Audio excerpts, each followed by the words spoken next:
Bago ngayong gabi, nahuli na si dating Congressman Zaldy Co. Inanunsya yan ni Pangulong Bongbong Marcos sa isang Facebook post. Nakadetini raw sa Prague si Co matapos tumawid sa Czech Republic nang walang proper documentation. Nasa kustudiya na siya ng Czech authorities.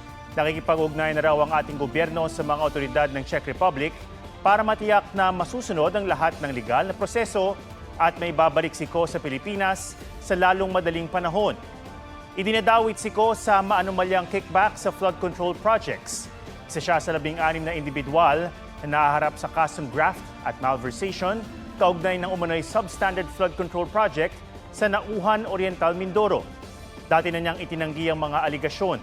Setyembre noong nakaraang taon nang mag-leave si Co para magpagamot umano sa Amerika sa gitna ng issue ng budget insertions at umano'y maanumalyang flood control projects. Hindi na siya bumalik sa Pilipinas mula noon. Nung buwan ding yun ay nagbitiw bilang mambabata si Co matapos magbigay ng ultimatum ang Kamara para siya'y umuwi. Kasunod nito ay napaulat ng namataan sa iba't ibang bansa si Co tulad ng Japan, Spain, Portugal at Sweden. Habang nagtatago, naglabas pa ng serye ng mga video si Co kung saan idinawit niya si Pangulong Marcos at House Speaker Martin Romualdez sa anomalya sa budget insertions.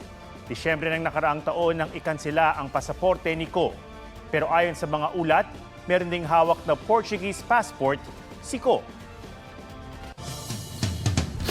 Sa isang live stream ni Palace Press Secretary Yusek Claire Castro, ibinahagi rin niya ang anunsyo ng Pangulo na nahuli si Zaldy Co sa pagtawid ng Czech Republic dahil wala siyang proper documentation bunsod ng kanselado niyang passport.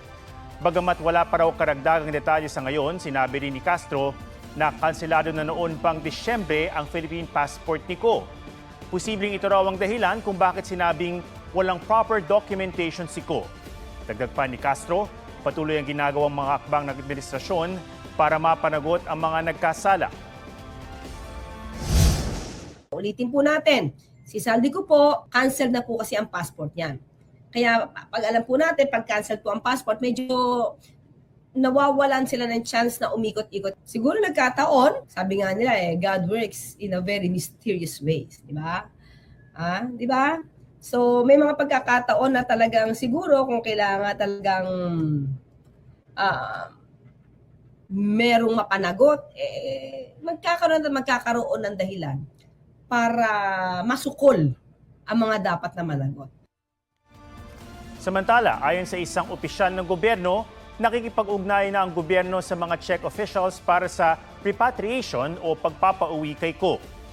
Nilinaw din ng naturang opisyal na bahagi ng Shenzhen, ang Czech Republic, at walang rason para dalhin o ilipat pa siya sa ibang bansa.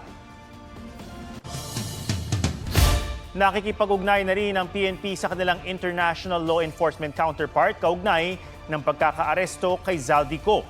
Ayon kay PNP Chief Jose Melancio Nartates Jr., handa silang magbigay ng suporta para matiyak ang legal na proseso sa pagpapauwi kay Co.